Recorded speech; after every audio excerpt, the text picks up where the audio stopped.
I am out of shape, you guys.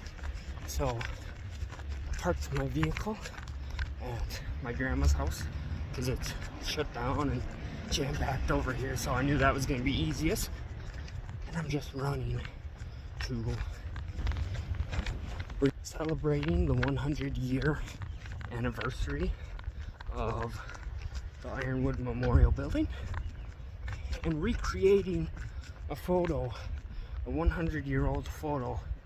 They took a photo when it was first opened, and we're gonna recreate that today. So, ceremony starts in 3 minutes, so I made it just in the nick of time. Let's go see if I can find any of my coworkers. I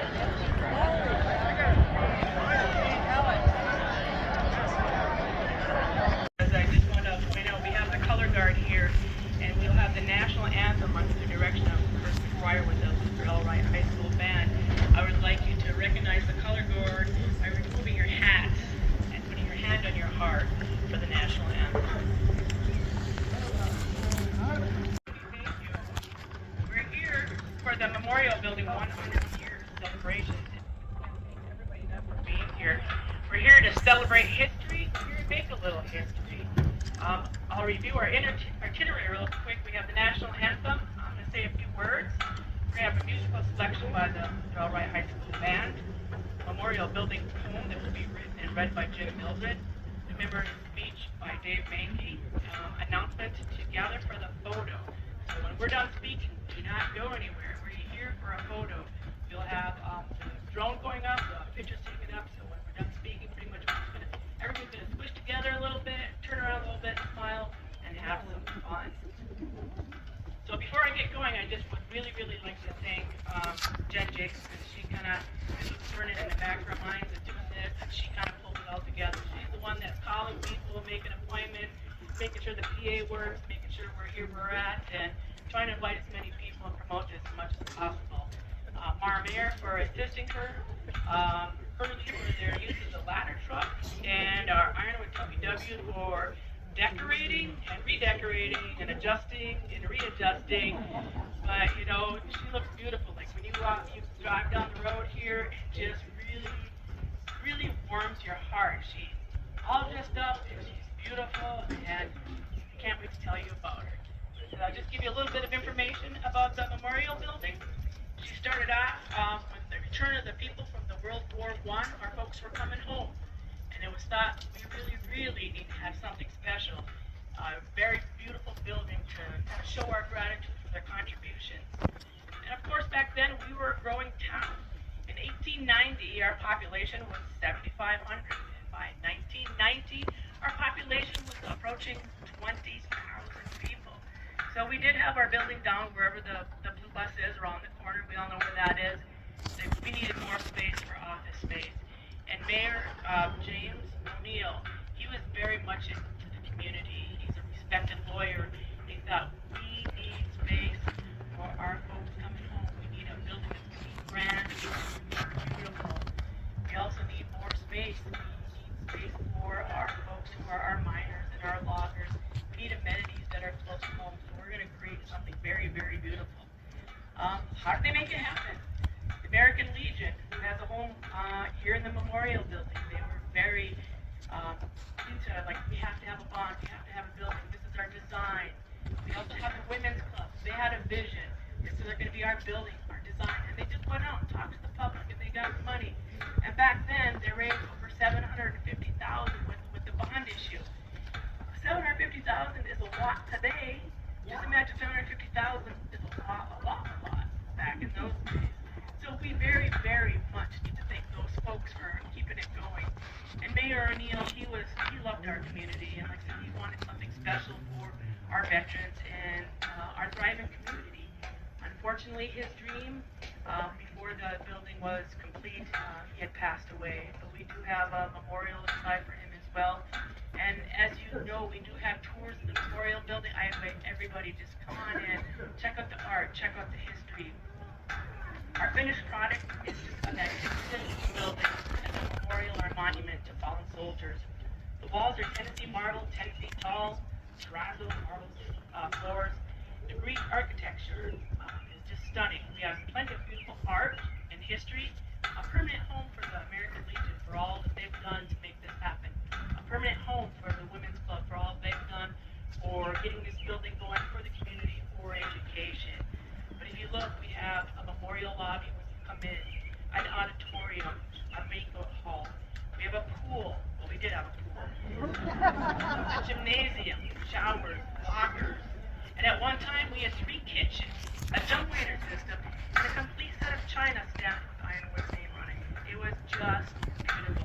I can't even imagine the hustle and the bustle of people coming into this beautiful building, the grand dinners that they had, the way people were dressed, the manners that they had. It had just been stunning. And you think about hopping and bumping into sock hops and so much more memorable times.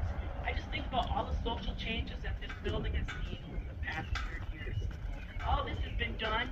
We're actually like the envy of Chicago. I'm just going to read you a quick blurb from the Chicago Tribune. It reads, what Chicago plans to do, Ironwood has already done. It is doubtful whether any city in the U.S. has raised as much money for a memorial building as Ironwood. And none can be more beautiful or more elegant and elaborate. Our response from the Ironwood civic population was quick, wholehearted, enthusiastic. When the Legionnaires proposed a suitable memorial building, look what the people gave. She's gorgeous. This building is now in the register of historical places. The memorial lobby features a memorial to firemen.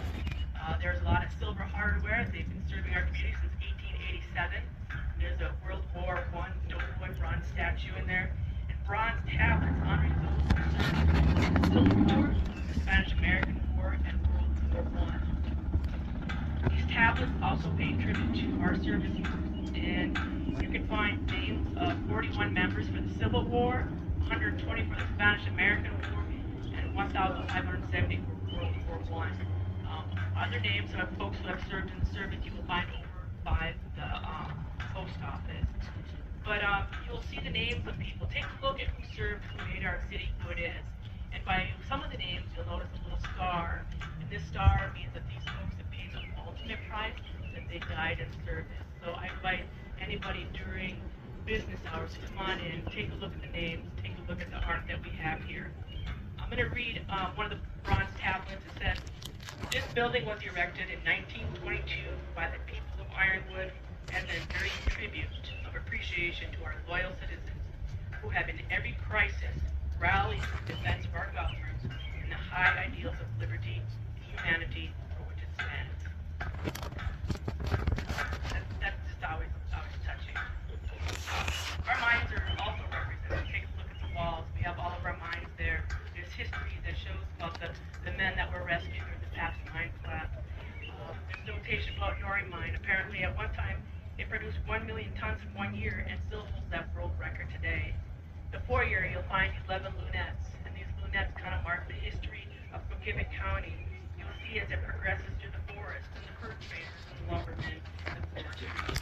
And of course, our grand auditorium can't be beat. I can just imagine like the trove of events that happen there, like the sock hops.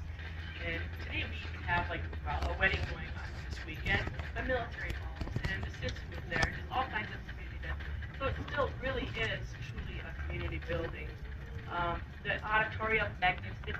There's not a pillar to be found to obstruct the view or the sound. On the floor, it holds about 1,100 people. The balcony, about 400 people. It truly, truly is a community building. There are 47 panels in the stained glass gym. They represent the infantry, artillery, engineers, aviation, Navy, and Marine. There's also added panels at the grand stairway that represent the Civil War, Spanish-American War, and World War II. And I could really go on and on and on. This beautiful just holds so much art, so much history.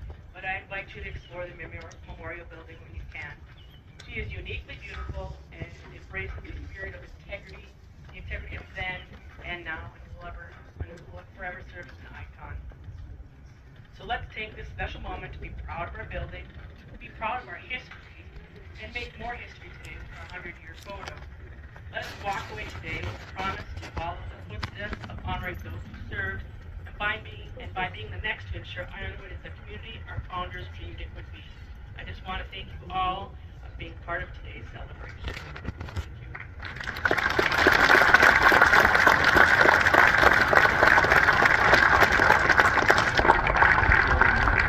Now I'd like to have another musical selection by the Durrell Wright High School.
Thank you, Mayor Corcoran. So nice to see you all. I have to say this, poetry is words that come from thought that are built by emotion. I am extremely emotional today to see all of you here. It's wonderful to think that our great-grandparents were here 100 years ago, and they have been welcoming home their sons and daughters to save the world. So patriotism in our town was extremely high, and it still is. So proud of all of you. The poem I wrote, celebrating 100 years. Let freedom ring again on the corner of McLeod and Marquette. The Ironwood Memorial Building, a monument to remember forever the valor and sacrifice of the American soldier and the Ironwood families. The war to end all wars, World War I. 320,000 American casualties. Our gratitude is eternal. Let freedom ring. Our troops are home. This monument to freedom, 1923 to 2023, can never forget. Our country saved the world. The victorious American doughboy stands tall in our town. The Battle of Argonne in stained glass, 26,000 American soldiers killed. But we turned the tide. Germany surrendered. Our troops come home, marching to freedom's song. Bells ring out from church to church in our town. Marching bands, the American Legion, post number 5, leads our assembly. The Ironwood Women's Club, the proud police and fire departments, the city of Ironwood, our business community, and the proud people of Ironwood gathered here. Old glory flying in the breeze, this land of liberty, of thee we sing, of honor and sacrifice and heroism. God bless this town of of Ironwood, and God bless the United States of America.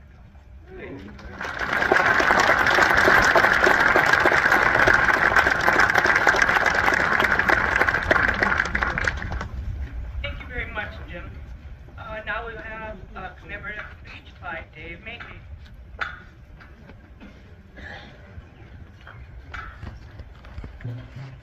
Good evening. Tonight we're here to commemorate an event that happened on August 23rd, 1923. Shortly, we'll mark that event by recreating a picture that was taken on that day, about 100 years ago. My mother's parents came to the United States in 1906, and my father and his parents arrived in 1920. Much like your relatives, both families came here to escape the poverty and strife they faced in Europe. They wanted a better life and the freedom to be the people that they believed they could be. My family found jobs in Ironwood. They bought a plot of land. They became miners and subsistence farmers. Even then, it was a better life. Our nation and our city were growing, and the United States had just helped win World War I. Our city leaders believed they needed a place that would honor our patriotism and a place people could meet to become a closer-knit community. The Memorial Building became that place and a symbol of our commitment to each other. In our community, we still have many gathering places: our school, our churches, our library, our theaters, and our college. The Memorial Building is the one constant that stands out with its history and heritage. I was born and raised here. I joined the Army in 1972, and my wife and I traveled all over the world. We lived in Arizona 3 times, twice in Kansas, lived in Maryland, Virginia, Texas, and several foreign countries. I retired from the Army in 1994, and I had job offers in Arizona, Florida, Kansas, and Pennsylvania, and we chose to come and live in the Iron. And now, we live in Wisconsin, about 12 miles away. And no matter what anybody says, northern Michigan and Wisconsin are the places to be. This is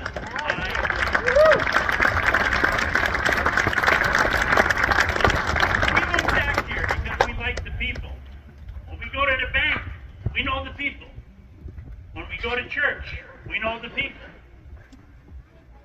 When we go to the grocery store, we go out to eat, we get our car fixed, we know the people.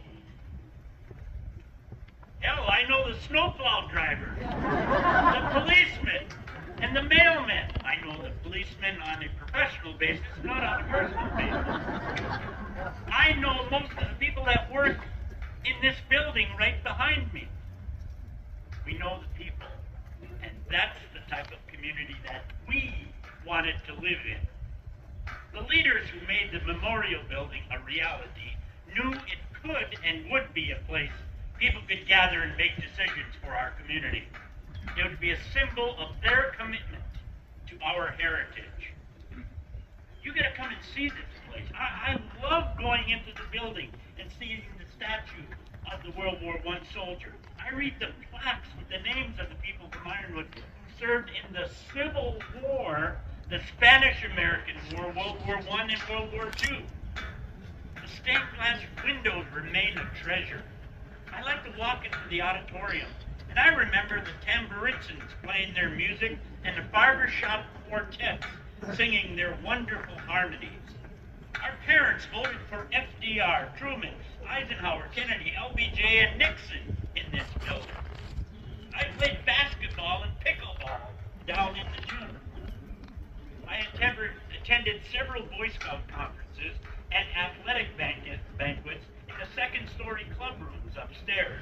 I've been to proms, wedding receptions, and Memorial Day ceremonies in this building. 5 years ago, we held a Roosevelt School all-class reunion where over 525 class members came to this building to remember where they had come from. Tonight, we become a part of the history of the city of Ironwood. I'm glad you chose to join us. It's so nice to see so many people here. The memorial building is our gathering place to remember, to have fun, and let our voices be heard. Thank you for being here. Enjoy your time together tonight.